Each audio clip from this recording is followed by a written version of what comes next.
ये कहानी हरियाणा के गांव में रहने वाले छोटे और सुखी परिवार की है, जिसकी सिर्फ एकमात्र गलती से पूरे घर की तबाही हो गई।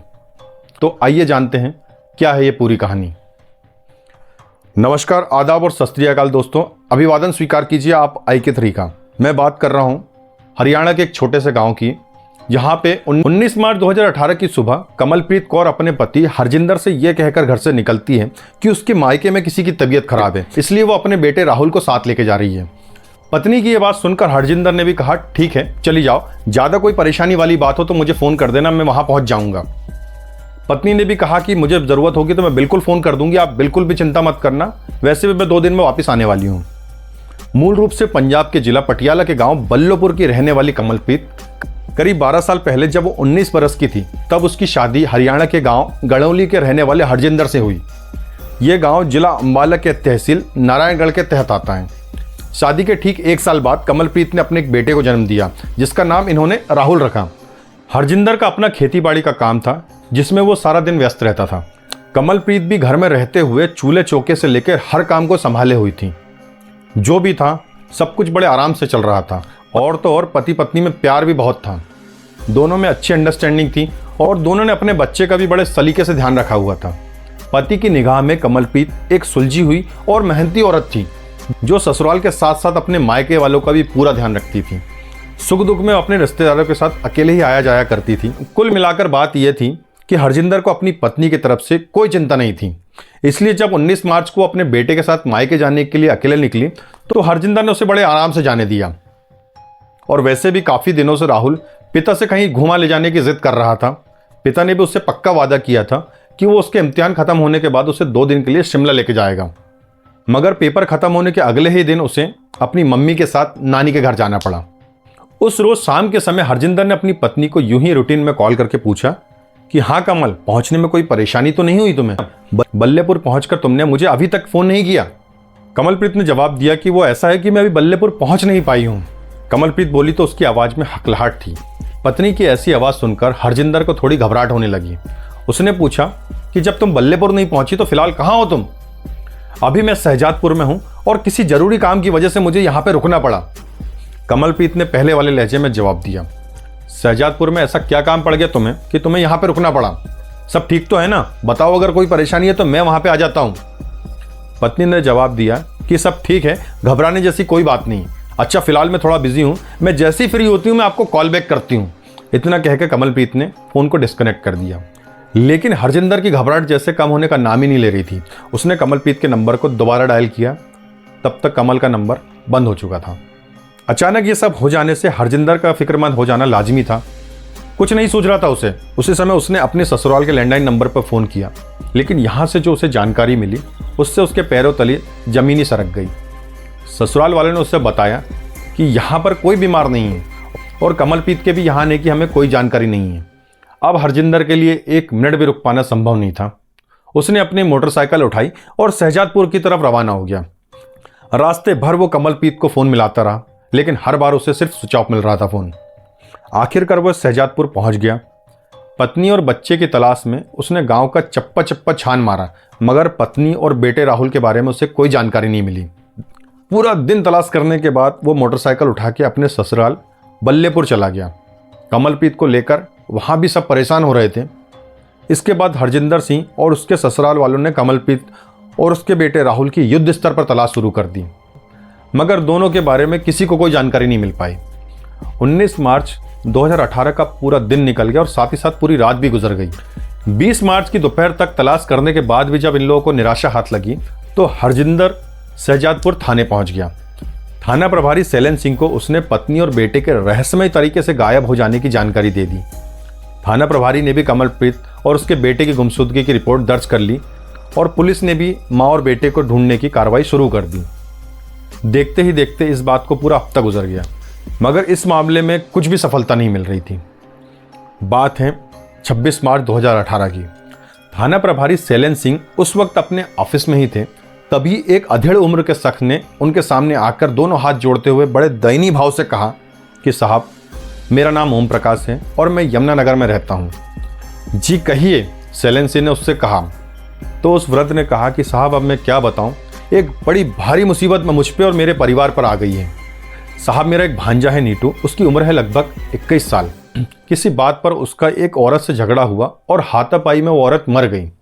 मेरे भांजे ने उस औरत की लाश को कहीं जाकर दफना दिया है और जब इस बात की जानकारी मुझे हुई तो मैंने उसे समझाया कि गलती हो जाने से कानून से आंख मिचोली खेलने के बजाय उसके सामने आत्मसमर्पण करना बेहतर होगा। वृद्ध द्वारा बताई गई इस दास्तान को सुनकर थाना प्रभारी शैलन सिंह तो एकदम से चौंक गए। फिर खुद को संभालने का प्रयास करते हुए बोले, मतलब ये कि तेरे भांजे ने किसी की जान ले ली और फिर उसकी लाश भी ठिकाने लगा दी और अब उसका सरेंडर का प्रस्ताव लेकर तू यहाँ पे आया है। किस बातों पर सरेंडर कराएगा ये भी बता दे मुझे। कोई शर्त नहीं है साहब, लड़का आपके सामने अपना अपराध कबूल करेगा और अदालत में भी ठीक वैसा ही बयान देगा जो कुछ उसने किया है। बस आपसे हमें सिर्फ इतना सहयोग चाहिए कि थाने में उसके साथ सख्ती या किसी भी तरह की मारपीट ना हो। ये बात ओम प्रकाश ने थाना प्रभारी से कही। देखो, अगर वो हमें सहयोग करते हुए सच्चाई बयान करेगा तो हमें क्या जरूरत पड़ी उसे सख्ती से पेश आने की। जाओ लड़के को लाकर पेश करो यहाँ पे। यदि वो सच्चा है तो यहाँ उसके साथ बिल्कुल भी ज्यादती नहीं होगी। ठीक है साहब, मैं समझ गया। लड़का थाने के बाहर ही खड़ा है, मैं अभी जाकर उसको लेके आता हूँ और आपके सामने पेश करता हूँ। इतना कहने के तुरंत बाद ओम प्रकाश बाहर गया और थोड़ी ही देर में उस लड़के को थाने पर लेके आ गया। साहब, यही है मेरा भांजा नीटू, उस वृद्ध ने बताया। जिस वक्त ओम प्रकाश नीटू को लेकर थाना प्रभारी के ऑफिस में पहुंचा था, पुलिस वाले बगल वाले कमरे में एक अपराधी से गहन पूछताछ कर रहे थे और उसे जोर जोर से मार रहे थे। जरा सी देर बाद वहां से चीखने और चिल्लाने की भयानक आवाज आने लगी। ये आवाज सुनकर नीटू जैसे थरथर कांपने लगा। फिर वो बड़ी दबी आवाज में ओम प्रकाश से बोला, मामा, ये लोग मेरा भी ऐसे ही हाल करेंगे क्या? नहीं बेटा, मेरी SHO साहब से बात हो गई है और फिर जब तुम सच्चाई बयान कर ही रहे हो तो फिर तुम्हें डर किस बात का? ओम प्रकाश ने अपने भांजे नीटू को समझाया। यही तो डर है मामा कि मैंने जो कुछ भी आपको बताया वो पूरी सच्चाई नहीं है। दरअसल मैंने उस औरत के साथ साथ उसके बच्चे का भी मर्डर कर दिया था और दोनों की लाशें एक साथ दफना दी। नीटू की ये बात थाना प्रभारी के कानों तक के भी पहुंच गई। मुझे पहले ही शक था तुझ पे। तेरे इस अपराध का संबंध गड़ोली की रहने वाली कमलप्रीत और उसके बच्चे की गुमशुदगी से है। अब तेरे लिए यही बेहतर होगा कि तूने जो घिनौना अपराध किया है उसकी दास्तान अपने मामा को बता दे, वरना दूसरे तरीके भी पुलिस को आते हैं सच्चाई उगलवाने के। थाना प्रभारी के इतना कहते ही ओम प्रकाश नीटू को लेकर एक दूसरे कमरे में लेके चले गया। इसके बाद नीटू ने अपने अपराध की पूरी कहानी अपने मामा को बता दी।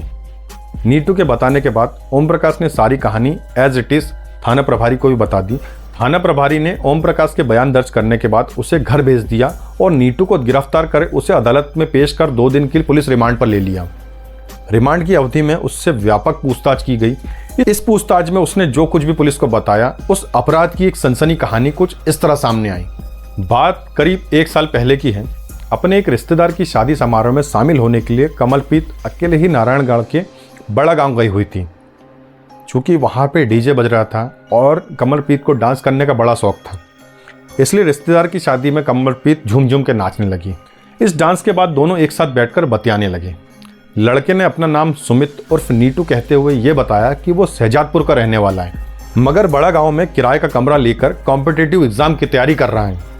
कमलप्रीत उसकी बातों से तो वैसी प्रभावित थी, साथ ही साथ उसका सेवा भाव भी उसे खूब पसंद आ रहा था। कमलप्रीत तो थक कर एक जगह पर बैठ गई थी, मगर पार्टी में खाने की जिस चीज़ का भी वो जिक्र करती थी वो लड़का ला ला के उसे खिला रहा था। इस तरह साथ में बैठने और खाना खाने के साथ ही साथ दोनों में गहरी दोस्ती हो गई। इसी तरह काफ़ी रात गुजर गई। जब कमलप्रीत को नींद सताने लगी तो नीटू ने उसे एक सुझाव दिया कि वैसे भी यहाँ पे बहुत भीड़ है, रिश्तेदारों की वजह से सारे बिस्तर फुल हैं, क्यों ना तुम जाके मेरे कमरे में सो जाओ, जहाँ पर आप बिना शोर शराबा के बड़े आराम से सो सकती हो। थोड़ी झिझक के बाद नीटू के इतना हगरे करने से कमलप्रीत मान गई। अब तक नीटू को भी नींद सताने लगी थी, अतः वो कमरे में चारपाई में कमलप्रीत को सुलाने के बाद खुद जमीन पर दरी बिछाकर सो गया। दोस्तों, आगे का सिलसिला शायद इन दोनों के वश में नहीं था। रात के जाने किस पहर में दोनों की नींद अचानक खुल जाती है और दोनों आगे पीछे का सोचे बगैर एक दूसरे में समा जाते हैं। कमलप्रीत से नीटू 10 साल छोटा था। नीटू के प्यार करने के तरीके से कमलप्रीत पागल हो गई और उसकी दीवानी होने लगी। दोनों किसी न किसी तरीके से कहीं ना कहीं मौज मस्ती करने का तरीका निकाल ही लेते थे। देखते ही देखते 1 साल गुजर गया। अब कमलप्रीत ने नीटू से यह कहना शुरू कर दिया था कि वो अपने पति को तलाक देकर उससे शादी कर लेगी। मौज मस्ती तक के तो ठीक था, लेकिन कमलप्रीत की इस बात ने नीटू को परेशान कर डाला था। चूंकि नीटू से कमलप्रीत 10 साल बड़ी थी और साथ ही साथ उसका एक बच्चा भी था। नीटू ने इस परेशानी से छुटकारा पाने के लिए आखिर मन ही मन यह निर्णय कर लिया था कि वो कमल को अच्छी तरीके से समझाएगा और अगर वो फिर भी नहीं मानी तो वो उसका खून कर देगा। इसके लिए उसने एक चाकू भी खरीद रखा था। बात 19 मार्च 2018 की है। सुबह कमलप्रीत नीटू के घर में अचानक आ जाती है बगैर बताए, और वो उससे कहती है कि वो अपने पति को छोड़ के आ गई है और वो अब उसके साथ शादी करेगी और साथ ही साथ अपने बेटे को भी साथ में लेके आई है। नीटू ने उसे समझाने की बहुत कोशिश की, वो उसे लगातार समझाते रहा। पूरा एक दिन निकल गया और पूरी रात भी निकल गई, मगर वो अपनी जिद पे अड़ी रही। आखिरकार 20 मार्च को नीटू ने चाकू मारकर कमलप्रीत की हत्या कर डाली। जब नीटू कमलप्रीत की हत्या कर रहा था तो ये सब कुछ उसका लड़का राहुल भी देख रहा था, जिसे देखकर वो सहम गया। नीटू को डर था कि उसका बेटा कहीं इस कत्ल का गवाह न बन जाए, इसलिए नीटू ने चाकू से उसका भी गला रेत दिया और दोनों की लाश को कमरे में छिपाकर बड़ी आराम से अमृतसर चला गया। वहां गोल्डन टेम्पल में उसने वाहेगुरु से अपने गुनाहों की माफ़ी मांगी और रात में वो वापस आकर बड़गांव के पास से गुजर रही बेगना नदी की तलहटी में दोनों की लाश को दफन कराया। इसके बाद वो अपने मामा के घर यमुनानगर पहुंचा, जहां पर उसके साथ बीती उसने सारी कहानी अपने मामा को बताई। मामा ने उसे तुरंत पुलिस के सामने सरेंडर करने का सुझाव दिया। जब उसके मामा उसको लेकर पुलिस के पास पहुंचे तो नीटू ने अपने गुनाह को कबूल कर लिया। पुलिस ने उसकी निशानदेही पे न केवल चाकू बरामद किया बल्कि दोनों लाशों को भी खोज निकाला। जरूरी कार्रवाई करने के बाद पुलिस ने लाश को पोस्टमार्टम करने के लिए भेज दिया और कस्टडी रिमांड की समाप्ति होने पर नीटू को फिर से अदालत में पेश किया, जहां से उसे जज ने अंबाला जेल भेज दिया। दोस्तों, इस सच्ची कहानी से हमें यह शिक्षा मिलती है कि हमारा रिश्ता या संबंध जिस किसी के साथ भी जुड़ा है उसके साथ हमें ईमानदारी पूर्वक रहना चाहिए और उस रिश्ते को निभाना चाहिए। तभी इस दुनिया में हम बड़े सुकून से और आराम से रह सकते हैं।